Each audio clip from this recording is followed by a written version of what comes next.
اچھا ایک بات یاد رکھیں، جو میں نے نفسیاتی ڈاکٹروں کے بارے میں کہا نا کہ اس خاتون کو ایسا الٹا مشورہ دے دیا، تو ضروری نہیں کہ سارے ڈاکٹر ایسے ہی ہوتے ہوں، ایسا نہ ہو کہ وہ کوئی ہو سکتا ہے وہ ایک ہی ڈاکٹر ہو ایسا نالائق، لیکن بعض دفعہ یہ بہرحال کمپلین آ جاتی ہیں کہ ڈاکٹر ایسے الٹے کام کا بھی مشورہ دے دیتے ہیں۔ میرا بھانجا 1.5 سال کا ہے جس کا نام عبداللہ ہے، پچھلے 6 مہینوں سے ہر مہینے اس کا سینہ خراب رہتا ہے اور پسلیاں چلنا شروع ہو جاتی ہیں، اس لیے ہر مہینے علاج کروانا پڑتا ہے۔ مجھے کسی نے مشورہ دیا کہ اس کا نام تبدیل کر لو۔ کیا نام ہے بھائی؟ عبداللہ، اتنا اچھا نام ہے، کوئی ضرورت نہیں چینج کرنے کی، ایسی وہم۔ دیکھو جب ایک دفعہ وہم کے مرض میں آ گیا نا آدمی، بغیر دلیل کے کبھی بھی کسی چیز پہ یقین نہ کرو، کیونکہ اگر آپ نے ایسا کرنا شروع کر دیا تو توہمات کی دنیا اتنی وسیع ہے کہ آپ ساری زندگی اسٹریس میں ہی رہو گے۔ یہ بڑے بڑے لوگ ہوتے ہیں نا، آپ جن کو سمجھ رہے ہوتے ہو بڑے فیمس، ان میں بھی کوئی نہ کوئی وہم ہوتا ہے۔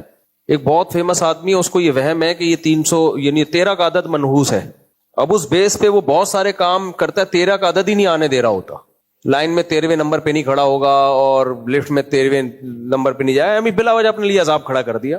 تو اس لیے کبھی بھی دنیا میں بغیر دلیل کے، دلیل یا تو عقلی ہوتی ہے، عقل سے پتہ چلے، یا نقل کا مطلب قرآن و سنت سے ثابت ہو کسی چیز کا نقصان دہ ہونا۔ جیسے اب سائنٹیفیکلی تو یہ بات ثابت نہیں ہے کہ نظر لگتی ہے، لیکن قرآن و سنت سے بہرحال یہ بات ثابت ہے۔ تو اب نظر میں انسان احتیاط کرے، بہت ایکسٹریم لیول پہ نہ جائے۔ احتیاط یہ کہ بھئی اگر آپ غریب تھے، اچانک پیسہ آ گیا آپ کے پاس بہت زیادہ، تو وہ اس دولت کی ایک دم نمائش لوگوں کے سامنے نہ کریں، اس میں خطرہ ہوتا ہے نظر نہ لگ جائے۔ جو ہے کوئی ایسا ایک دم بہت ہی کوئی ایسا اچھمبے کا کام ہو گیا، نظر اس چیز پہ نہیں لگتی جو لوگ اس کے یوز ٹو ہو جاتے ہیں، دیکھ دیکھ کے عادی ہو جاتے ہیں۔ جیسے فنکار اداکار لوگ جو ہوتے ہیں نا، بڑے ہینڈسم اسمارٹ خوبصورت ہیروئن، ان کو نظر نہیں لگتی، تو یہ ملحد لوگ کہتے ہیں اگر نظر برحق ہوتی تو یہ اتنے خوبصورت ہوتے، ان کو نظر کیوں نہیں لگتی؟ بھائی ان کی خوبصورتی پوری دنیا میں مشہور ہے، تو مشہور چیزوں کو نظر لگتی نہیں ہے۔ نظر کا مطلب تو اچھمبے کی چیز نا، اچانک آپ کسی چیز پر مطلع ہوئے تو بہت ایک دم حیرانگی والی چیز، تو مالداروں کو نظر نہیں لگتی۔ کوئی غریب اچانک نوٹ چھاپنے کی مشین آ گئی اس کے پاس، سائیکل سے ایک دم لینڈ کروزر پہ آ گیا، اس کو نظر نگلے کا خطرہ ہوتا ہے۔ آپ کی ایک بھی نہیں ہو رہی تھی، اچانک 4 ہو گئیں، اور 4 کو لے کے آپ دعوت میں پہنچے ہوئے ہو، خواتین مل رہی ہیں، لوگ کہہ رہے ہیں یار 4 بیویاں، واہ بھائی تو خطرہ ہے نظر لگنے کی، تو اس لیے پہلے ایک، پھر تو بہرحال تو اب یہ ہے نظر کا بھی حدیث سے ثابت ہے۔ بہرحال قربانی کے جانور ہوتے ہیں نا، بعض بہت طاقتور جانور، محلے میں ایسا کوئی آیا ہی نہیں ہوتا، ہم نے بہت دفعہ دیکھا ہے ایسے ایسے جانور آتے ہیں، اچانک ٹھک نظر لگی گر گیا۔ حدیث میں آتا ہے نظر ایسی خطرناک چیز ہے کہ اونٹ کو کڑھائی تک پہنچا دیتی ہے، یہ اتنا بڑا جانور ہوتا ہے، نظر لگی گر گیا۔ لیکن بہرحال اس میں بھی اب وہمی بننے کی ضرورت نہیں ہے۔ آج کل جس قسم کی حسن مارکیٹ میں آ رہا ہے وہ ڈسٹیمپر کا حسن ہوتا ہے، اس میں نظر لگنے کے چانسز کم ہوتے ہیں۔ لوگ اپنے کالے کلوٹے بچوں پہ بھی پتہ نہیں کیا کیا ڈالا ہوا ہوتا ہے نظر نہ لگ جائے، کہ ناک بہری ہوتی ہے، ایک سڑکپا اوپر لگاتا ہے دوسری نیچے آ جاتی ہے، اس کو نظر لگ رہی ہے۔ بہت ہی کوئی خوبصورت حسین بچہ آپ کے یہاں پیدا ہو گیا، اور جو اس طرح کے عام طور پہ ہوتے ہی نہیں ہیں، تو پھر اس کو ذرا تھوڑا سا انسان احتیاط کر لے لوگوں کے سامنے لے جانے میں، تو بس اس میں، ورنہ وہم کی بیماری پھر پیدا ہو جاتی ہے، وہ بہت خطرناک ہے۔ تو یہ بھی ہے نا، بچے کا نام عبداللہ، اتنا پیارا نام ہے، اس کا نام اگر ہوتا کوئی عجیب سا ہوتا تو بہت ہی عجیب، تو ہم کہتے شاید، ویسے پسلیوں کا نام سے کوئی تعلق ہے نہیں۔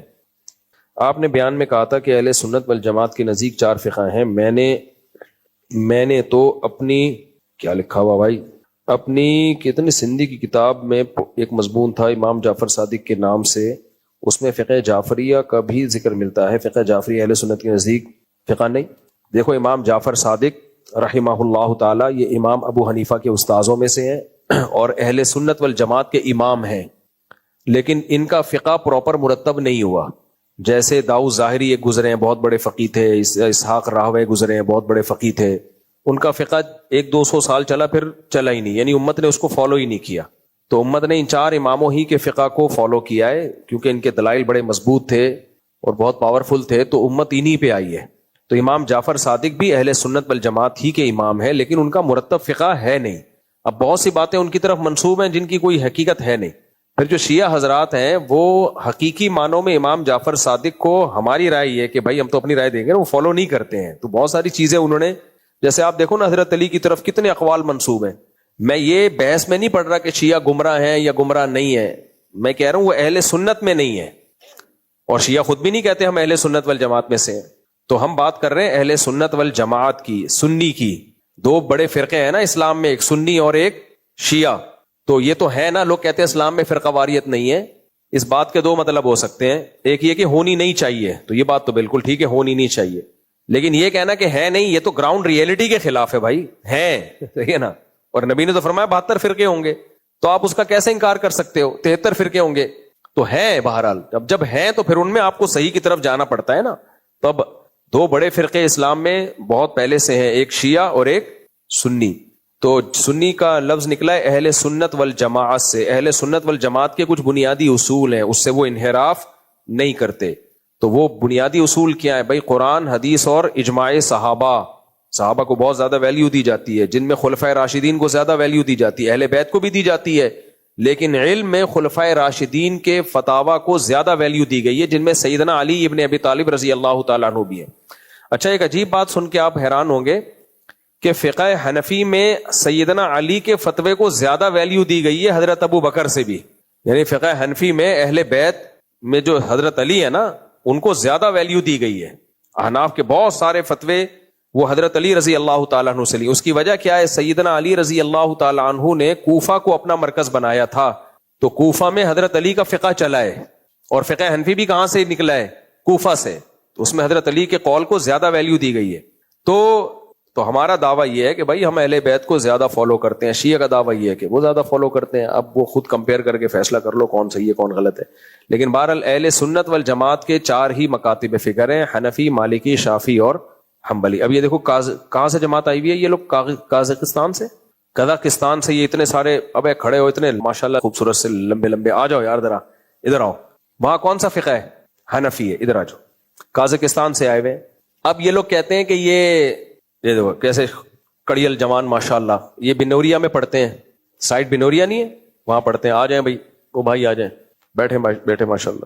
آپ بھی آ جاؤ یار, جو زیادہ سفید رنگ کا ہے وہ پہلے آئے. آپ بھی آ جاؤ, آ جاؤ, آ جاؤ.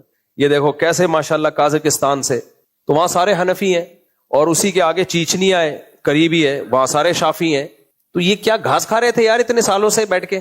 ان کو اسلام کا نہیں پتا تھا. اسلام جب آیا ہے نا ان ملکوں میں, تو یا تو فقہ حنفی کی شکل میں آیا, یا فقہ شافی کی شکل میں آیا, افریقہ میں فقہ مالکی کی شکل میں آیا. اب لوگ آ کے ہمیں بتا رہے ہیں یہ غلط ہیں. یعنی جو اسلام آیا تھا وہ غلط تھا, اب کیا آ رہا ہے وہ صحیح آ رہا ہے. یہ دیکھو ماشاءاللہ, ادھر آؤ بھائی. قازقستان کے ماشاءاللہ کیسے جوان علم حاصل کرنے کے لیے آئے ہوئے ہیں یہ. اور یہ لوگ کہتے ہیں مدرسوں میں جو ہے نا وہ دین نہیں سکھایا جاتا, مدرسوں میں منجن بیچا جاتا ہے. تو یہ قازقستان سے منجن لینے کے لیے آئے ہیں یہاں پہ بنوریا میں ماشاءاللہ. تو منجن مل رہے ہیں, قرآن و سنت مل رہے ہیں یہاں بنوریا میں. آپ کو اردو نہیں جانتا, عربی میں منجن کیا کہتے ہیں میں بھول گیا یار. ہل تشتری المنجن بنوریا, منجن پکی ماشاءاللہ. تو اور وہ بھی آ جائیں, وہ بھی تھے. وہ دیکھو قازقستان سے, رشیا کی آزاد ریاستیں ہیں نا یہ دیکھو, یہ سارے آج ملنے کے لیے آئے تھے مجھ سے بنوریا سے. یہ دیکھو ماشاءاللہ مسلمان ہیں, مدرسے میں دین کا علم حاصل کرنے کے لیے آئے ہیں. اگر مدرسوں میں لوگ کہتے ہیں نا منجن بکتا ہے, دیوبندیت بکتی ہے. اگر دیوبندیت بک رہی ہوتی تو قازقستان سے یہ دیوبندیت سیکھنے کے لیے آئے یہاں پہ. بھائی اسلام سکھایا جا رہا ہے, اسلام پڑھایا جا رہا ہے, تو یہ وہاں سے اس سلسلے میں حاضر ہوئے ہیں. بیٹھو ماشاءاللہ. اور کہاں ہیں؟ تفضل ماشاءاللہ, انت من اطول الناس. یہ دیکھو, اور منجن تو نہیں جیب میں رکھا ہوا کہیں؟ آ جاؤ بھائی. وعلیکم السلام. یہ دیکھو ماشاءاللہ, یہ سب آپ لوگ پوری دنیا میں جاؤ گے انشاءاللہ. آ جاؤ بھائی. یہ دیکھو ماشاءاللہ. بیٹھو, اجلس ماشاءاللہ. اب مسئلہ یہ ہے کہ ہماری یونیورسٹیوں میں تو باہر سے لوگ اتنے آتے نہیں ہیں, مدرسوں میں آتے ہیں. تو ہمارے سیکولر لبرل طبقے کو یہ بھی ٹینشن ہے کہ یار یہ مولانا لوگ پوری دنیا کے لوگوں کو پڑھا رہے ہیں, تو آپ کی یونیورسٹیوں کا معیار ہی نہیں ہے بھائی. مدرسوں کا ایک معیار ہے. بڑے مدارس کی بات کر رہا ہوں, ہر مدرسے کے ہم ٹھیکیدار نہیں ہیں. وہ غلط مدرسہ ہے تو وہ غلط ہے بھائی, ہم اس کو صحیح نہیں کہہ سکتے. تو یہ منجن ہے, باہر سے دنیا کے لوگ آ رہے ہیں 8-8 10-10 سال. ہمارے جاننے والے ہانگ کانگ سے اپنے بچے کو بھیجا ہے بنوریا میں پڑھنے کے لیے, اور ابھی جامعہ رشید کو بھی انشاءاللہ وہ مل جائے گا نا, کیونکہ وزارت تعلیم سے رجسٹریشن ہوئی ہے, تو باہر کے ویزے اب ان کو ملیں گے. تو آپ دیکھیں گے ہمارے اپنے شاگردوں میں کوئی امریکہ سے آ رہا ہے, کوئی جاپان سے آ رہا ہے, کوئی قازقستان سے آ رہا ہے, کوئی ازبکستان سے آ رہا ہے, کوئی ملیشیا سے آ رہا ہے. پڑھائیں گے بیٹھ کے انشاءاللہ. تو اگر یہ منجن بکرا ہوتا, ان کو عربی میں اچھی طریقے سے منجن کا مطلب سمجھا دینا. کون کن کے ساتھ آئے ہیں یہ لوگ؟ ہاں وہ لے کر آئے نا بھائی صاحب. آپ تو اردو جانتے ہو نا؟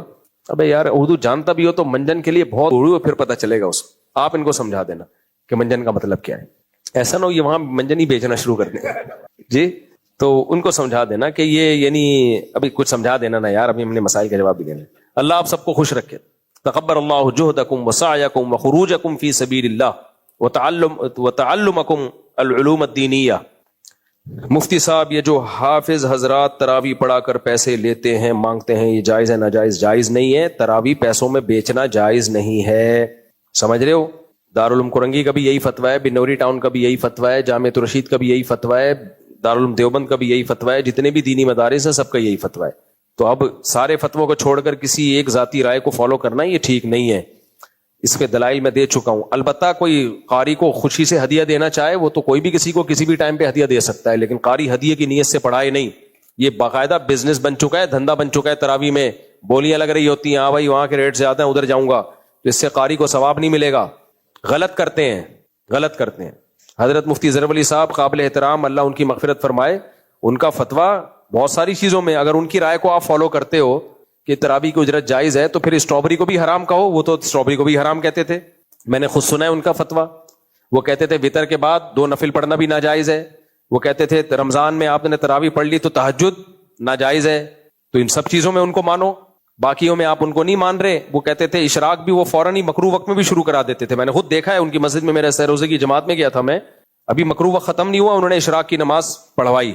تو ان کی رائے تھی, زیادہ ذاتی رائے تھی یہ.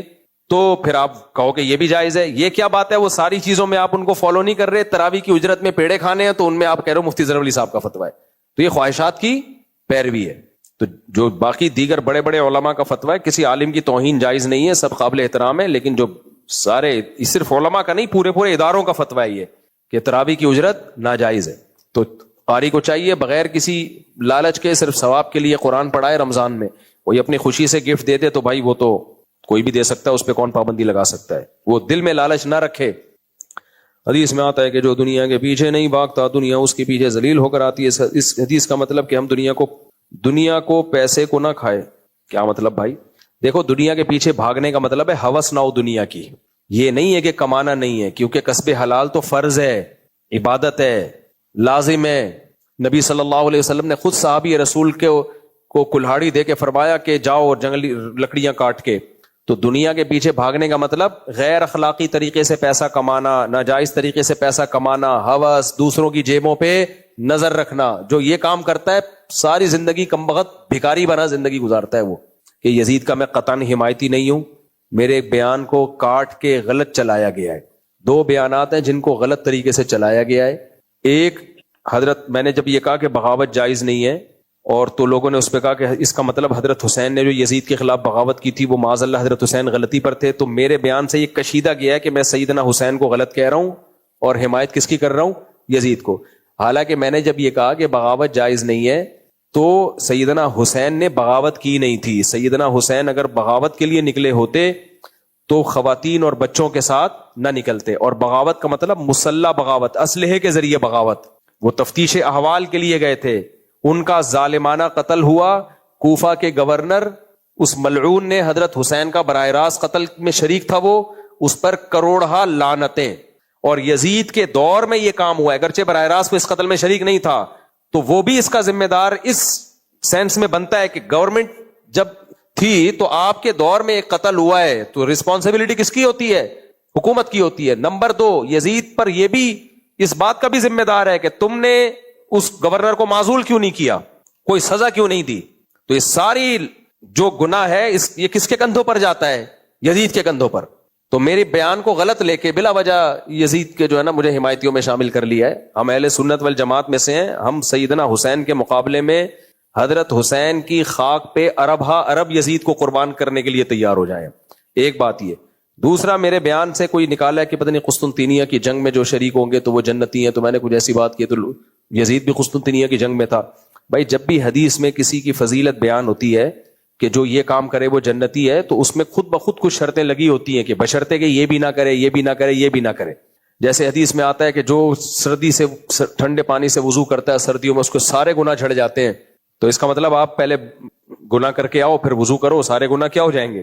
تو کوئی بھی حدیث عام نہیں ہوتی, اس میں کچھ نہ کچھ شروط اور قیودات لگی بھی ہوتی ہیں. اس کی مثال ایسے ہے جیسے حکیم آپ کو یا ڈاکٹر آپ کو کہتا ہے کہ بھائی ڈاکٹر صاحب مجھے کوئی پرہیز ہے, ڈاکٹر کہتا ہے نہیں کسی چیز سے پرہیز نہیں آپ کو یار, بس میں نے میڈیسن دے دی.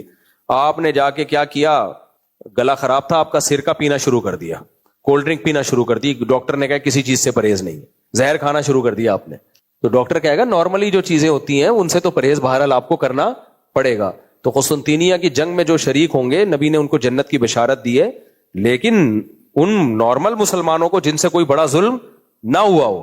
تو یہاں بھی ایسے ہی ہے کہ یزید کے دور میں سیدنا حسین کا قتل ہوا ہے, تو یہ کوئی معمولی بات نہیں ہے. آپ نے ان لوگوں کو لٹکایا کیوں نہیں چوک پہ, پھر جبکہ آپ کا تو مطالبہ یہی تھا کہ حضرت عثمان کے قاتلوں سے قصاص کیوں نہیں لیا گیا, تو اب آپ بھی لوگ قصاص سیدنا حسین کے قاتلوں سے. تو میں قطعاً یزید کا حمایتی نہیں ہوں بھائی, ہم حضرت حسین رضی اللہ تعالیٰ عنہ کے ساتھ ہیں. ہاں کون حقیقی معنوں میں ساتھ ہے اور کون صرف بولنے کی حد تک ساتھ ہے, اس کا قیامت کے دن پتہ چلے گا. تو بولنے پر گورنمنٹ کی طرف سے کوئی پابندی نہیں ہے. مجھے بلا وجہ یزید کے حمایتیوں میں شامل کیا ہوا ہے. اور ہاں ایک اور اہم بات بھی ہے کہ ایک فیک پوسٹ میری طرف سے میرے نام سے چلائی گئی تھی, اس سے بھی یہ غلط فہمی ہوئی ہے. وہ فیک پوسٹ یہ چلائی گئی تھی کہ یزید چونکہ قسطنطینیہ کی جنگ میں تھا لہذا وہ جنتی ہے, نیچے لکھا تھا مفتی طارق مسعود. وہ میری تھی نہیں بھائی, وہ ملینز میں گئی ہے اور اس پہ لعنتیں لوگوں کی اور وغیرہ وغیرہ. میں نے وضاحتی بیان دے رہا ہوں بھائی, میری نہیں ہے, لیکن وضاحتی بیان چلتا نہیں ہے. تو سوشل میڈیا کے دور ہے, جس کو چاہو اٹھا لو, جس کو چاہو گرا دو. آپ وضاحتی بیان ہی دیتے, وہ وضاحتی بیان چلتے ہی نہیں ہے. ہمیشہ منفی بات زیادہ چلتی. آپ بتا دو فلاں کی بیوی بہت نیک پرہیزگار ہے, چلے گئی پوسٹ, یہ بولو بھاگ گئی فلاں کی بیوی بھاگ گئی, ایسے دیکھو وائرل ہوگی. کیا ضرورت پڑنے پر کسی بھی دوست کی پرائیویسی, اس کے سوشل میڈیا اکاؤنٹ کی چھان بین کرنا جائز ہے, حرام ہے, ناجائز ہے بالکل. کسی کی پرائیویسی میں دخل اندازی مت دو, اتنا بڑا جرم ہے. نبی نے فرمایا دو آدمی اگر چھپ کے بات کر رہے ہیں نا اور تیسرا ان کی طرف کان لگائے تو اس کے کان میں اللہ پگھلا ہوا سیسا ڈالیں گے کہ جب وہ تمہیں اپنی بات نہیں بتانا چاہ رہے تم کیوں گھسے ہوئے ہو. کیسے ہوتا ہے دیکھو, آپ لیٹے ہوئے ہو آنکھیں بند کر کے, کوئی آ کے بات چیت شروع کر دے, آپ کے نیک ہونے کی علامت یہ ہے کہ آپ آنکھیں کھول کے بتا دو کہ میں جاگ رہا ہوں. کوئی میرے سامنے ایسی بات نہ کرنا جو مجھ سے چھپانا چاہتے, لیکن گھنے بن کے اگر اور آنکھیں بند کر دیں, خراٹے لینا شروع کر دے, یہ آپ کے 2 نمبر ہونے کی علامت ہے. انسان کے کیریکٹر کا بہت آرام سے پتہ چل جاتا ہے. موبائل پکڑا دو کسی کو, وہ گیلری میں کیوں گھس رہے ہو بھائی, تم جو کام تمہیں دیا گیا بس ان باکس میں کیوں گھس رہے ہو, واٹس ایپ میں کیوں گھس رہے ہو. تو یہ بہت غلط حرکت ہے. یہ کیا نیاز کا, ہاں کوئی ملک کو خطرہ ہو, کوئی ایجنسی کے لوگ ایسے کر رہے ہوں ملک کو, وہ بھی اس حد تک ایجنسیز کو بھی اجازت نہیں ہے کہ ہر ایک کی پرائیویسی میں بلا وجہ گھستے رہیں, کیونکہ یہ لوگ کال ریکارڈ کر سکتے ہیں. اب ہر ایک کی کال ریکارڈیں ہو رہی ہیں, پھر بیٹھ رہے ہیں, پھر اس کو بلیک میل کر رہے ہیں. حرام ہے, ناجائز ہے.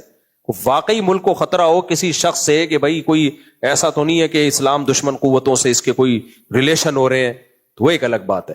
کیا نیاز کا کھانا کھانا جائز ہے, جیسے 11ویں کوئی مجھے کھانا کھانا ہی ٹھیک نہیں ہے, روزے رکھنا اچھا عمل ہے. بھائی اسلام میں کھانا کھانے کی کوئی فضیلت نہیں ہے. اسلام میں ہے کہ جب جان پہ بن رہی ہو تو کھانا کھانا واجب ہے جان بچانے کے لیے, بس.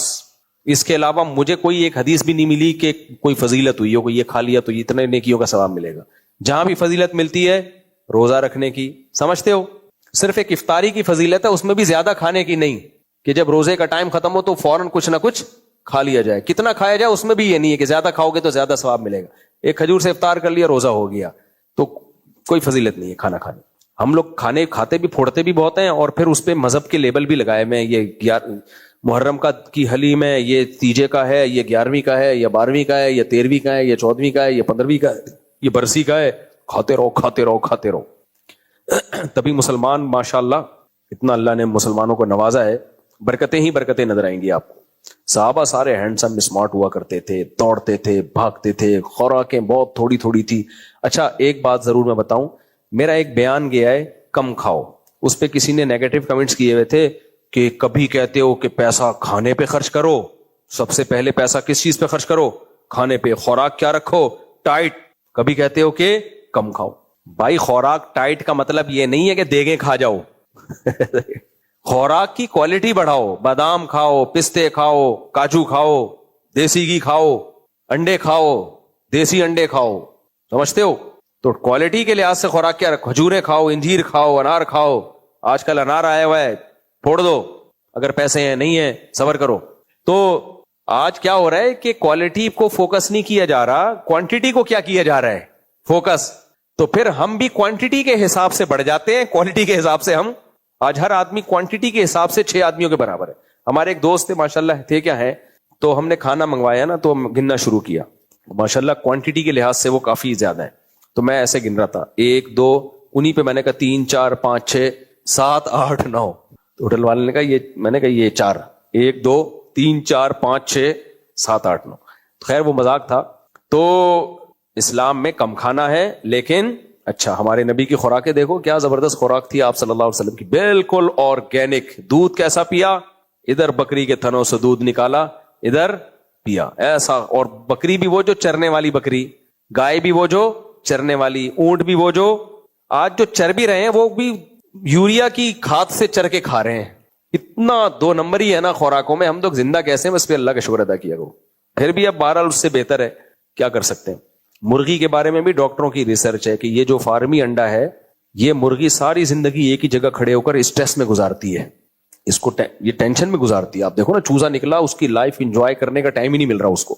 میری زمین پہ آ کے دیکھو کبھی, جو میں نے, میرے پاس ایک بڑی جگہ ہے, کچی جگہ ہے, وہ میں نے ادھار لی ہوئی ہے کسی سے, تو میں نے اپنی مرغیاں 50 مرغیاں وہاں جا کے چھوڑ دی. ان مرغیوں کی لائف اسٹائل دیکھو, ان کی خوشیاں دیکھو, ان کا بھاگنا دوڑنا, چوزوں کا انجوائے کرنا. اور یہ فارمی مرغی کو آپ دیکھ لو, دونوں کے انڈے میں کوالٹی کے لحاظ سے فرق ہوگا. پہلے ڈاکٹر اس بات کو نہیں مانتے تھے, اب انہوں نے ماننا شروع کر دیا ہے کہ فرق ہوتا ہے دونوں, اور کھا کے پتہ چل جاتا ہے فرق ہے. تو اسی طرح بکری ہے, اسی طرح گائے ہے. انسان نے بیڑا غرق کر دیا ہے دنیا کی ہر چیز کا, اس کا بس نہیں چل رہا. یہ پلاسٹک کے انڈے کھلانا شروع کر دے, سنا ہے چائنا نے بنا لیے پلاسٹک کے انڈے. اچھا یہ بات ذہن میں رکھو, لوگ کہتے ہیں ہم یہ آرگینک چیزیں اور بکری پالیں. بھائی جو بعد میں بیماریوں پہ خرچ ہوگا نا, اس سے بہتر ہے کہ آپ دیسی چیزوں پہ خرچ کر لو. میں بلوچستان گیا ہوں, 90 سال کے بوڑھے دیکھے ہیں, خالی بکری کے دودھ پہ چل رہے ہیں. وہ بکری کے دودھ پہ, مرغیوں کے انڈوں پہ, بکریوں کے دودھ پہ, اور روٹی کھاتے ہیں. روٹی بھی انہی کی گندم کی, اور کبھی کبھار ان کو شہد مل جاتا ہے, کہیں سے چھتا توڑ کے لے آتے ہیں. ہمارا تو شہد بھی 2 نمبر ہے. گلوکوز کی دکانیں ہیں جہاں شہد تیار ہو رہا ہے. مجھے ایک بندے نے بتایا, مفتی صاحب کبھی خوشبو لگا کے آؤ, لیاری میں آپ کو وزٹ کراؤں گا. ایک دکان ہے, گلوکوز سے شہد بن رہا ہے, اور ایسے خوبصورت اسٹیکر کے ساتھ وہ کہاں کہاں جا رہا ہے. اچھا لوگ کہتے ہیں امپورٹڈ, یہ بھی 2 نمبریاں بہت ہو رہی ہیں. باہر کی کمپنی کے اسٹیکر چھپوا کے لوکل چیزوں پہ امپورٹڈ لگایا ہوا ہوتا ہے. ہم بوتل سے پڑھ رہے تھے امپورٹڈ جاپان, کھا لیا بے. اسٹیکر میں کتنا ٹائم لگتا ہے میرے بھائی, جاپان کا نقشہ بنا دو اور اسٹیکر تھوپ دو. بہت دھاندلی ہے, بہت دھاندلی. اس لیے کوئی کہتا ہے نا میں خالص دودھ پی رہا ہوں, تو کہو لطیفہ کسی اور کے سامنے جا کے سنانا. یہ لطیفے اب کیا ہو گئے ہیں, پرانے. خالص دودھ صرف وہی پی رہا ہے جس کی اپنی بھینس ہو, حقیقت ہے اپنی گائے ہو, خود اپنے سامنے نکالے. گوالے پر بھی اعتماد مت کرو, 2 نمبریاں اتنی ہیں. کوئی پتہ نہیں وہ گوالا اپنے گھر لے کے جا رہا ہو خالص, اور تمہیں چونا ملا کے پلا رہا ہو. میں نہیں کہہ رہا گوالوں سے بدگمان نہ ہو, لیکن کوئی بھروسہ نہیں ہے بھائی. اور کبھی آپ نے باڑوں میں دودھ نکالتے ہوئے دیکھا گوالوں کو, گائے وہیں پیشاب کر رہی ہوتی ہے. اب ایسا نہ ہو تم پینا چھوڑ دو, ڈبے سے بہرحال یہ بہتر ہے. وہیں پیشاب کر رہی ہے, اسی کی چھینٹیں بھی اندر جا رہی ہیں, 2-4 مینڈک بھی اچھل کود کے چلے جائیں, کوئی فرق نہیں, چھن کے سب نکل جاتا ہے. تو گندگی اس میں اتنی, اور پھر کھلا کیا رہے ہیں گائے کو.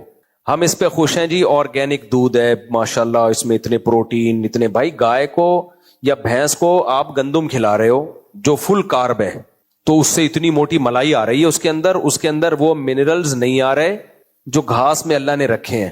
ہماری سارا فوکس ہوتا ہے تو دودھ میں ملائی کیا ہے, اتنی موٹی ملائی, اور گاڑھا دودھ, خوشبودار دودھ.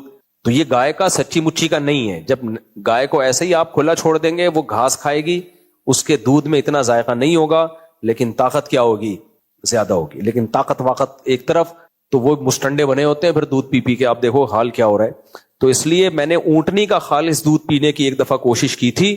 بتا دوں وہ واقعہ بڑا دلچسپ ہے. اونٹنی کا دودھ بہت اچھا ہوتا ہے, تازہ فریش دودھ کہیں سے مل جائے, بہت اچھا ہے, اس میں 0 فیٹ ہے. مجھے لوگوں نے کہا وہ 600 روپے کلو, 1000 روپے کلو خالص لے کر آؤں گا. میں نے کہا نہیں بھائی, میں اپنی آنکھوں سے جب تک اونٹنی کا دودھ نہیں نکالوں گا مجھے یقین نہیں آئے گا, اتنے دھوکے ہوئے. تو ادھر ایک جگہ ہے جہاں اونٹنیاں کھڑی ہوتی ہیں, ہم صبح صبح چلے گئے. ہم نے کہا آج ہم خالص دودھ پیئیں گے اونٹنی کا. تو میں نے کہا جی جتنے کا بھی ہو مجھے چاہیے خالص. اس نے کہا یہ بالٹی میں ابھی نکالا ہے. میں نے کہا پاکستان ہے, ہم اعتماد نہیں. کہہ رہے سائیں ابھی تمہارے سامنے. میں نے کہا نہ, ہمارے سامنے نکالو. کہہ رہے کہ پھر زیادہ پیسے ہوں گے. میں نے کہا میں دے دوں گا, میرے سامنے نکالو. وہ گلاس لے کے جانے لگا. میں نے کہا پہلے گلاس دکھا, اندر تو نہیں کچھ ڈالا ہوا. پتہ نہیں وہ دوسرا گلاس لایا کیا کیا, یوں یوں یوں کیا, نہیں تھا اندر اس کے کچھ.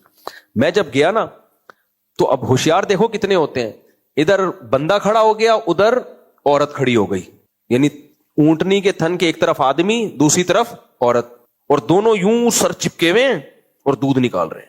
اب عورت کی وجہ سے ہم جا بھی نہیں سکتے قریب میں یار, کہ یار میں جا کے جھانک کے تو دیکھوں, اور پھر عجیب سا بھی لگ رہا ہے کہ وہ بولیں گے بس کرو مولوی صاحب یار اور کیا چاہیے تمہیں. ہم گئے, انہوں نے گلاس بھی دکھا دیا, کچھ بھی نہیں ہے, بالٹی تھی چھوٹی سی, دودھ نکال لیا. میں نے کہا یا اللہ امید تو یہی ہے کہ اس سے زیادہ اور تو کوئی تفتیش ہو نہیں سکتی. خیر جی ہم دودھ لے کر آئے, خود بھی پیا, بچوں کو ذائقہ ہی نہیں آ رہا, پتلا پتلا پانی پانی لگ رہا تھا بالکل.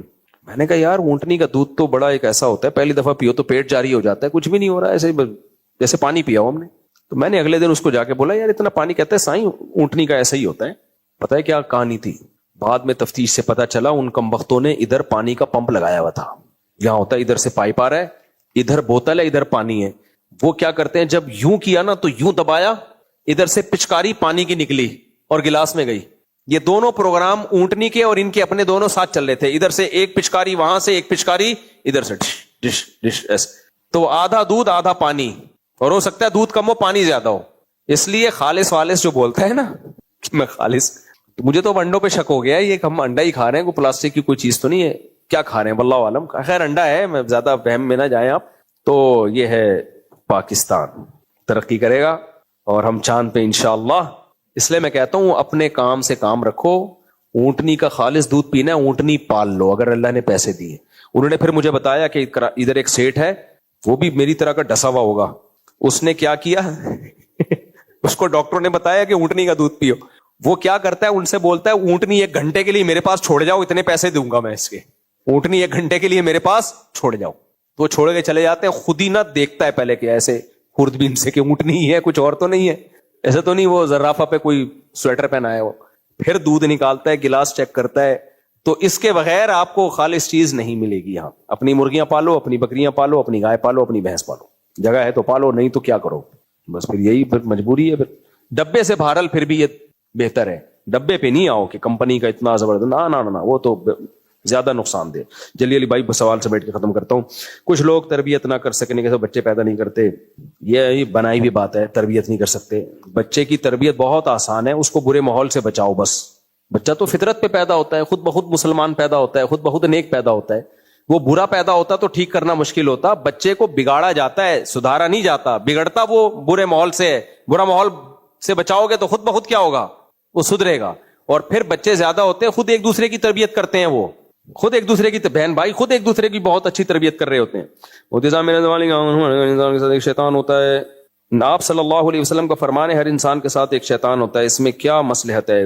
مصلحت یہی ہے کہ شیطان نے سجدے سے انکار کیا تھا, تکبر میں آ گیا کہ میں گمراہ کروں گا, اللہ نے اس کو مہلت دے دی, ٹھیک ہے تو بھی زور لگا. تو جو نیک لوگ ہیں وہ تیری باتوں میں نہیں آئیں گے. تو آزمائش ہے انسان کی. تو شیطان بری باتوں کی ترغیب دیتا ہے, فرشتے اس کو نیک باتوں کی ترغیب دیتے ہیں. تو پھر آزمائش ہے بس. جی اچھا, اولاد نہ ہونے کی وجہ سے دوسری شادی کے لیے کوئی رشتہ نہیں مل رہا, کیونکہ طلاق یافتہ اور بیوہ بھی دوسری بیوی نہیں بننا چاہتی. شادی دفتر والے بھی اکثر فیک ہیں, تو کیا کریں؟ ترغیب کے ساتھ آپ کو ادارہ بھی بتائیں تاکہ مسئلہ حل ہو. یہ بہت اہم مسئلہ ہے یار, میں ترغیب دیتا ہوں لیکن لوگوں کو پھر رشتہ نہیں ملتا, کوئی ادارہ نہیں ہے. اور شادی دفتر والے سارے نہیں, بہرحال بڑے بڑے ڈرامے باز ہیں ان میں. تو اس میں یہ ہے کہ فی الحال تو رفیع بھائی کا نمبر یہ ہم نے دیا ہوا ہے, ان سے رابطہ کیا جا سکتا ہے. وہ بڑے اس معاملے میں کافی, یعنی کوئی ان پہ کوئی الزام نہیں ہے, کیونکہ یہ شادی دفتر کا کام ایسا ہے نا کہ اس میں خود اپنے اسکینڈل بڑے لوگوں کے بننا شروع ہو جاتے ہیں خواتین کے ساتھ, ان کو خود بیوقوف بناتے ہیں. تو ایسے بھی لوگ ہم نے پکڑے ہیں. تو ان سے رفیع بھائی سے رابطہ کر لیں, میں دعا ہی کر سکتا ہوں اللہ نیک صالح زوجہ عطا فرمائے آپ کو, اور نیک صالح اولاد بھی عطا فرمائے. ڈاکٹر اسرار احمد فرما رہے تھے کہ آپ صلی اللہ علیہ وسلم کا فرمان ہے اگر آپ گناہ نہیں کرتے تو اللہ ایک اور قوم پیدا کر دے گا. یہ حدیث میں آتا ہے کہ اگر تم گناہ بالکل ساری لوگ چھوڑ دینا تو اللہ ایسے لوگ پیدا کرے گا جو گناہ کریں اور پھر وہ توبہ کریں اور اللہ ان کی توبہ کو قبول کرے. دیکھو حدیثوں کو ہمیشہ دوسری حدیثوں کے ساتھ ملا کے مطلب سمجھا جاتا ہے. گناہ کرنے کی قطعاً اجازت نہیں ہے, قرآن کے صاف الفاظ ہے جو بھی گناہ کرے گا سزا ملے گی. لیکن صحابہ کرام تقوی کے اس مقام تک پہنچ چکے تھے کہ ان پہ خوف کا بہت غلبہ ہو گیا تھا, خوف کا غلبہ بہت ہو گیا تھا. تو جس پہ خوف کا بہت غلبہ ہو جائے نا, اگر کبھی اس سے غلطی سے کوئی کوتاہی ہو جائے تو اس کو پھر تسلی نہیں ملتی. وہ پھر یہ سوچتا ہے کہ پتہ نہیں اب میرا ہوگا کیا, میں تو جہنم میں گیا. تو ایسے لوگوں کو تسلی دینی پڑتی ہے کہ بھائی گناہ ہو گیا نا تو توبہ بھی تو عبادت ہے, اور یہ عبادت اللہ کو اتنی پسند ہے کہ ساری دنیا کے سارے انسان اگر گناہ چھوڑ دیں تو اللہ کہے کہ نہ کچھ ایسے لوگ بھی تو ہوں جن سے گناہ ہو اور وہ توبہ کرے تو میں کیا کروں, معاف کروں, کیونکہ مجھے معاف کرنے میں بھی مزہ آتا ہے. تو یہ امید کے لیے اس کا تعلق ہے باب الرجا سے, امید دلانے کے لیے. اس کا مقصد یہ نہیں گناہوں پہ آپ جری ہو جائیں. تو یہ ان لوگوں کے لیے جو اتنے نیک ہوتے ہیں کہ کبھی ان سے کوئی کوتاہی ہو جائے تو تسلی ہو نہیں رہی ہوتی, تو ان کے سامنے یہ حدیث سنانے کی ہوتی ہے. ہم جیسے نالائقوں کے سامنے یہ حدیث ہمارے لیے نہیں ہے کہ جی چلو اتنی فضائل ہیں گناہ کے, گناہ کی کوئی فضیلت نہیں ہے. اہل حدیث حضرات دو اعتراض کرتے ہیں, پورا سوال پڑھیں. پہلا اعتراض یہ, حضرت عثمان غنی نے جمعے کی دوسری اذان آغاز کی اور وجہ یہ تھی کہ دور دراز لوگوں تک آواز نہ پہنچے, ان تک آواز پہنچاتی جائے. لیکن آج تو نماز کا وقت معلوم ہوتا ہے. حنفی لوگ پہلی اذان بڑے اسپیکر پہ دیتے ہیں, دوسری اذان مسجد کے اسپیکر پہ. ایک تو جس کو جو نزلہ گرانا ہوتا ہے حنفی لوگ یہ کرتے ہیں, یہ تو شافی بھی کر رہے ہیں, مالکی بھی کر رہے ہیں, حنبلی بھی کر رہے ہیں. دو اذانیں سعودیہ میں بھی ہو رہی ہیں, جاپان میں بھی ہو رہی ہیں, انڈونیشیا میں بھی ہو رہی ہیں, ملیشیا میں بھی ہو رہی ہیں. جس کو کوئی نزلہ گرانا ہوتا ہے حنفی یہ بولتے ہیں, حنفی بولتے ہیں 3 طلاق 1 ہوتی ہے. بھائی سارے چاروں مکاتب فکر بولتے ہیں 3 طلاق 3 ہوتی ہے, وہ کہتے ہیں حنفی بولتے ہیں 3 1 ہوتی ہے. چاروں مکاتب فکر کہتے ہیں کہ تراوی کتنی ہے, 20 رکعت تراوی ہے, 3 طلاقیں 3 ہیں. تو حنفی نہیں کہتے کہ صرف 3 3 ہوتی ہیں, سارے مکاتب فکر کہتے ہیں. لیکن جس کو نزلہ گرانا ہوتا ہے حنفیوں میں ڈال دیتا ہے. تو یہاں بھی ایسا ہی ہے, سب مکاتب فکر میں اذانیں کتنی ہیں 2. وجہ اس کی ہے کہ علیکم بسنتی و سنت الخلفاء الراشدین المہدیین, نبی نے فرمایا میری اور خلفائے راشدین کی سنت کو لازم پکڑو. تو خلیفہ راشد سیدنا عثمان نے جب ایک سنت جاری کر دی جمعے کے دن 2 اذانوں کی, اور پوری امت نے اس میں حضرت عثمان کو فالو کیا, تو ہمیں بھی فالو کرنا پڑے گا. 1.5 اینٹ کی الگ مسجد ہم نہیں بنا سکتے. یہ دلیل کہ اس وقت ضرورت تھی اب ضرورت نہیں ہے, فی نفسی ہی یہ دلیل درست ہے کہ بھائی اس وقت ضرورت تھی اب ضرورت نہیں ہے. لیکن اس وقت پھر تو اب پہلی اذان کی بھی ضرورت نہیں ہے. کیا خیال ہے بھائی؟ اس لحاظ سے تو پہلی اذان کی بھی ضرورت نہیں ہے. اب لوگوں کو ٹائم پتا ہوتا ہے کہ 2:30 بجے نماز ہوگی, 1 بجے نماز ہوگی, تو اس لاجک کی بیس پہ تو پہلی اذان بھی اڑا دو آپ. تو جب پہلی نہیں اڑا رہے کہ بھائی اذان ہے, مشروع ہے, تو اسی طرح دوسری اذان بھی نہیں ختم کی جا سکتی کہ جب ایک اذان حضرت عثمان نے شروع کر دی اور پوری امت نے اس کو مان لیا تو اب لاجک کی بیس پہ اس کو ختم نہیں کیا جا سکتا, کیونکہ حدیث میں میری اور خلفائے راشدین کی سنت کو لازم پکڑو, تو اب نہیں اس کو ختم کیا جا سکتا. تو اس طرح تو بہت سارے مسائل میں. اسی طرح جمعے کا خطبہ بھی ہے. ہمارے ہاں بعض اہل حدیث حضرات یہ کہتے ہیں کہ جمعے کا خطبہ اردو میں ہونا چاہیے, کیونکہ خطبے کا مقصد کیا ہے, واضح و نصیحت, تو وہ ہر آدمی کو اپنی زبان میں سمجھ میں آتی ہے. بھائی ہم اس میں اسلاف کو فالو کریں گے. پوری دنیا میں جہاں بھی اسلام گیا ہے وہاں مختلف زبانوں کے لوگ مسلمان ہوئے. ترکی میں ترکش زبان بولی جاتی تھی, اور افریقہ میں افریقی زبانیں تھیں, اور ایران میں فارسی زبان تھی. لیکن ہمیں کوئی ضعیف روایت بھی نہیں ملتی کہ جمعے کا خطبہ مقامی زبان میں ہوا ہو. جمعے کا خطبہ ہمیشہ کس زبان میں ہوا ہے, عربی میں. تو مصلحت کے آگے مصلحت کو قربان کرنا پڑے گا نصوص اور اسلاف کے سامنے. جو اسلاف کا جو عمل ہے نا اس کے مقابلے میں کتنی مصلحتیں سامنے آ رہی ہو, مصلحتوں کو قربان کر دیں گے, ان کی اتباع کو نہیں چھوڑا جائے گا. انہوں نے اس ضرورت کو ضرورت کیوں نہیں مانا بھائی؟ جب ایران فتح ہوا تھا تو خطبے فارسی میں کیوں نہیں شروع کرا دیے انہوں نے جمعے کے؟ جب انہوں نے شروع نہیں کیا کروائے تو ہم بھی کس میں کریں گے خطبہ جمعے کا؟ عربی میں ہوگا. اور اس کی ایک مصلحت بھی ہے اس میں کہ عربی اسلام کی سرکاری زبان ہے. اسلام چاہتا ہے کہ جو اسلام نے جو بھی ہمیں احکامات دیے ہیں نا وہ کس میں ہو, وہ عربی میں ہو.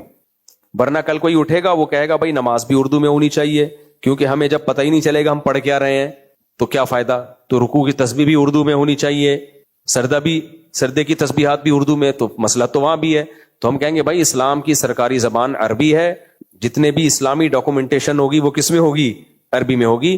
تو اب اس کا حل یہ ہے کہ آپ کو نماز سمجھ میں نہیں آ رہی تو یہ نہیں کہ اردو میں نماز ہوگی, آپ عربی سیکھیں. آپ کو خطبہ سمجھ میں نہیں آ رہا تو آپ خطبے کو سیکھنے کی کوشش کریں گے. جو کامن الفاظ خطبے میں عام طور پہ دہرائے جاتے ہیں تو یہ کہا جائے گا, یہ نہیں کہا جائے گا کہ خطبہ ہی چینج کر کے آپ مقامی زبانوں میں لے آئیں. یہ ہماری رائے ہے. اچھا میرے بھائی دوسرے کہتے ہیں کہ حنفی لوگ نماز میں قرات نہیں کہ قرآن میں آتا ہے, جب قرآن پڑھا جائے تو اسے غور سے سنو, خاموش رہو. اس کے مطابق پھر جب فجر کی سنت پڑھنے والے لوگ قرات کی سماعت چھوڑ کر فرض چھوڑ کر سنت ادا کرتے ہیں جو کہ قرآن کی مخالفت ہے. دیکھو یہ جو قرآن میں فجر کی جو سنتیں لوگ وہیں پڑھ رہے ہوتے ہیں نا, یہ تو جائز نہیں ہے. اگر کوئی حنفی ایسا کر رہا ہے تو غلط کر رہا ہے. لوگ کیا کر رہے ہوتے ہیں, جہاں جماعت کھڑی بھی ہے اسی ہال میں کھڑے ہو کر سنتیں پڑھ رہے ہوتے ہیں. تو یہ فقہ حنفی میں ہے نہیں ہے, امام صاحب کے کھاتے میں ڈالا ہوا ہے. یہ الگ بات ہے کہ یہ جو قراءت سے متعلق ہے نا، اذا قرئ القرآن فاستمعوا لہ، جب قرآن پڑھا جائے تو غور سے سنو، اس آیت کا مطلب کیا ہے؟ جب قرآن پڑھا جائے سنانے کے لیے اور آپ اس سننے والی محفل میں شریک ہوں تو ہے اس کو غور سے سننا۔ اگر اس آیت میں ہم اتنا عموم لے لیں پھر تو بھائی کہیں بھی قرات ہو رہی ہو تو آپ پہ سارے کام حرام ہو جائیں گے، تو یہ تو حرج واقع ہوگا۔ قرآن سنانے کے لیے پڑھا جائے اور آپ اس سننے والی مجلس میں موجود ہوں، جیسے تلاوت کی محفل ہے اس میں قرآن پڑھا جا رہا ہے اور آپ اس مجلس میں موجود ہیں، تو پھر آپ کو دھیان سے سننا پڑے گا۔ اس طرح خطبے میں قرآن پڑھا جا رہا ہے، جمعے کے خطبے میں آپ کو وہ غور سے سننا پڑے گا کیونکہ آپ کو سنایا جا رہا ہے اور آپ اسی محفل میں بیٹھے ہوئے ہیں۔ اس طرح نماز میں جو لوگ شریک ہیں تو پڑھا امام کس کے لیے پڑھ رہا ہے؟ ان کے لیے پڑھ ہی نہیں رہا جو نماز میں شریک نہیں ہے، ان کے لیے پڑھ رہا ہے جو نماز میں شریک ہیں، تو ان پر لازم ہے۔ جو نماز میں شریک ہی نہیں ہے اس پہ لازم نہیں ہے۔ اگر امام قرات کر رہا ہے، جو مقتدی پیچھے ہاتھ باندھ کے کھڑے ہوئے ہیں، تو جو وضو کر رہے ہیں ان پہ لازم نہیں ہے خاموش رہنا، کیونکہ ان کے لیے پڑھی نہیں جا رہی ہے۔ یہ سمجھ رہے ہیں کہ نہیں سمجھ رہے؟ ہاں ویسے ادباً خاموش رہے ایک الگ بات ہے، تاکہ نمازیوں کی نماز میں خلل واقع نہ ہو۔ تو اس لیے یہ استماع جب واجب ہے جب تلاوت قرآن بنیت اسماع ہو اور آپ اس اسماع کی محفل میں شریک ہوں۔ مفتی صاحب جمعے کی نماز مسجد کی کمیٹی کے ممبران اکثر صفوں کے بیچ میں چندہ اکٹھے کرتے ہیں، کیا یہ طریقہ درست ہے؟ میں نے سنا ہے کہ بھیک مانگنے کے مترادف ہے۔ بھیک مانگنے کے کیوں مترادف ہے میرے بھائی؟ وہ اپنے لیے تھوڑی مانگ رہے ہیں، مسجد کے لیے مانگ رہے ہیں، اور صفوں کے بیچ میں صحیح پھلانگ کے نہ جائیں، صفے توڑتے ہوئے نہ جائیں۔ وہ اکثر یوں چلتے ہوئے جا رہے تھے، یوں گئے وہاں سے ٹن مارا پھر ادھر سے آئے، تو اس طرح ہوتے ہیں۔ باقی یہ مسجد والے اس لیے کرتے ہیں کہ مسجدوں کو گورنمنٹ نہیں دیتی پیسہ، اور پھر محلے والے اگر خود اتنے شریف ہونا کہ بغیر مانگے دے دیں تو سبحان اللہ، وہ خود دے نہیں رہے ہوتے تو مسجدیں تو بند ہو جائیں گی، دین کا کام سارا ٹھپ ہو جائے گا، تو مجبوری ہے۔ وہی بات ہے، جب بھی کوئی بات کرو تو اس کا متبادل پیش کرو۔ نہیں مانگیں گے تو پیسے نہیں آئیں گے، پیسے نہیں آئیں گے تو مسجد کے گیس بجلی کا بل، ملازمین کی تنخواہیں، سب کچھ کیا ہو جائے گا؟ ختم۔ تو اس کا آلٹرنیٹ کیا ہے آپ کے پاس؟ مفتی صاحب جمعے کی نماز میں کچھ لوگ دوسرے یا تیسری رکعت میں ہوتے ہیں، امام صاحب خطبہ شروع کر دیتے ہیں کہ امام کو تھوڑا انتظار نہیں کرنا چاہیے کیونکہ اصل تو خطبہ ہوتا ہے، اور خطبہ 3-4 لوگوں سے چلا جاتا ہے زیادہ مسجد میں۔ کچھ لوگ دوسرے یا تیسری رکعت میں ہوتے ہیں اور امام صاحب خطبہ، ان کا مقصد ہے سنتوں کا ٹائم بہت تھوڑا دیتے ہیں، تو یہ غلط ہے۔ سنتوں کا ٹائم اتنا دینا چاہیے کہ جس میں نارمل اسپیڈ سے سنتیں ادا کی جا سکتی ہوں۔ ہاں کچھ لوگ بہت ہی خشوع و خضوع سے پڑھ رہے ہوتے ہیں، ان کے چکر میں انتظار نہیں کیا جائے گا۔ میرا دوست اپنی وائف سے ڈرتا ہے اور ڈر کو ختم کرنے کے لیے کوئی وظیفہ بتا دیں۔ اس کی وائف کے سر پہ سینگ ہیں کیا جس کی وجہ سے ڈرتا ہے میرے بھائی؟ جس بندے کی داڑھی نہ ہو یا چھوٹی ہو تو اس کے لیے بڑے بال رکھنا کیسا ہے؟ بڑے بال رکھنا کوئی فضیلت کی بات نہیں ہے، جائز ہے، اس دور میں کلچر تھا تو اس لیے کوئی یہ فضیلت کی چیز نہیں ہے۔ اور میں نوجوانوں کو بڑے بال رکھنے سے منع کرتا ہوں، روکتا ہوں۔ میں نے جو بڑے بال رکھے ہیں وہ احتجاج میں رکھے ہیں، کیونکہ میں جس مدرسے میں پڑھتا تھا 8 سال ہماری ٹنڈ کرائی ہے انہوں نے، تو مجھے غصہ تھا کہ ایک دفعہ مدرسے سے نکلنے دو۔ تو پھر جب مفتی کے کورس کے لیے گیا تو اس میں یہ تھا کہ بال رکھنے کی اجازت ہے، لیکن ہمارے استاذ نے کہا ٹرینڈ کرا کے سب لوگ آ جاؤ، تو مجھے اور غصہ آیا۔ خیر اب بڑے تھے، ہم نے کر لی۔ اس کے بعد پھر یہ احتجاج میں اب تک چل رہا ہے۔ یہ تو بال تمیز سے چھوٹے رکھا کرو، ہر آدمی پہ بڑے بال اچھے بھی نہیں لگتے اور بغیر ٹوپی کے بھی اچھے عجیب سے لگ رہے ہوتے ہیں وہ تو۔ اور پھر سنت کے مطابق اگر جو جیسے نبی نے رکھے ہیں بال، سنت عادی ہے، یہ دینی سنت نہیں ہے، تو اس میں پھر یہ ہے کہ پورے بال پیچھے کی طرف لے کے جائیں آپ، پٹے والے بال جسے کہتے ہیں وہ رکھ سکتے ہیں۔ لیکن اگر ماں باپ کو وہ بال پسند نہیں ہے تو پھر نہ رکھیں۔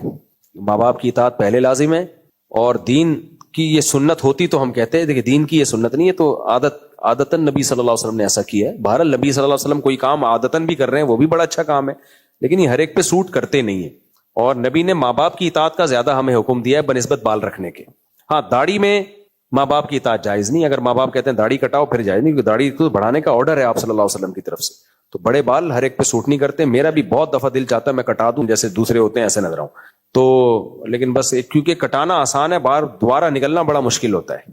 اور ابھی تو بال میرے ایسے ہو گئے، اس کے بعد جو غائب ہونا شروع ہوئے ہیں نا، اب تو بچا رہا ہوں۔ یہ میرے کالے فطرتاً کالے بال ہیں، کوئی میں کلر نہیں لگاتا، لیکن بال سفید تو نہیں ہو رہے، لیکن بال شارٹ ہو رہے ہیں، بال شارٹ ہو رہے ہیں۔ ظاہر ہے اب ہوں گے، کب تک چھپو گے پیڑوں کی آڑ میں، کبھی تو ملو گے لنڈا بازار میں۔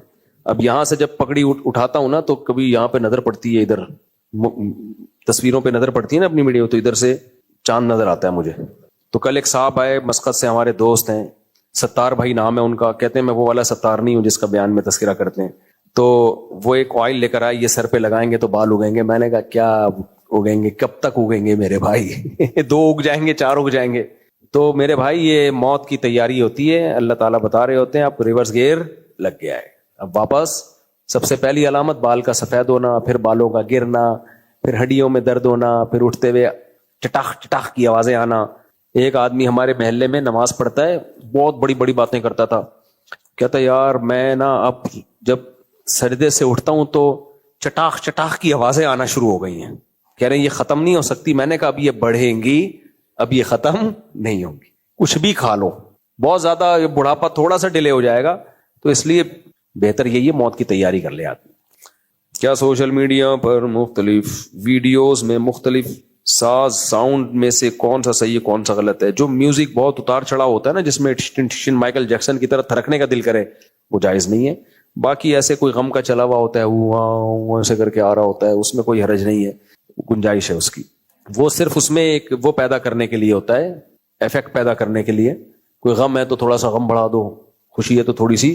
اب اس میں میوزک تو ایک الگ چیز ہے بالکل نا. اس میں تو میوزک کی کوئی ایسے ڈیفینیشن نہیں بیان کی جا سکتی لفظوں میں. کچھ چیزیں ایسی ہوتی ہیں کہ آپ اس کی ڈیفینیشن میں جاؤ گے تو معاملہ الجھ جائے گا. مثال کے طور پر میں نے کسی سے کہا گلاس میں پانی لیا, وہ کہ گلاس کی ڈیفینیشن کیا ہے تاکہ میں دیکھوں یہ, تو میں کیا, گلاس ایک برتن کا نام ہے جس میں پانی آ سکتا ہو, وہ پلیٹ اٹھا کے لے آئے گا, اس میں بھی پانی آ سکتا ہے. پھر میں کہوں وہ برتن ہے جس کی دیواریں تھوڑی سی اونچی ہو, وہ بالٹی اٹھا کے لے آئے گا. میں کہوں اتنی بھی نہیں اونچی, تھوڑی سی کم کر لے, وہ لوٹا اٹھا کے لے آئے گا. میں کہوں بشرطے کہ آگے اس کے ٹوٹی نہ لگی بھی ہو, جگ اٹھا کے لے آئے گا. تو پھر میں شرطیں ایکسپلین کر رہا ہوں نا, ڈیفینیشن بیان کر رہا ہوں, اس میں شرطیں لگاتا چلا جاؤں گا. گلاس کے علاوہ پورا میرے پاس نا برتنوں کی دکان کھل جائے گی. تو بجائے اس کے کہ ڈیفینیشن بیان کی جائے, سیدھا سیدھا گلاس اٹھا کے اٹ از کالڈ گلاس. صحیح ہے نا؟ سمجھتے ہو کہ نہیں؟ بعض چیزیں مثالوں سے زیادہ سمجھ میں آتی ہیں, ایکسپلین کرنے جاؤ گے تو پیچیدہ ہوتی چلی جائیں گی وہ. تو میوزک کوئی ایسی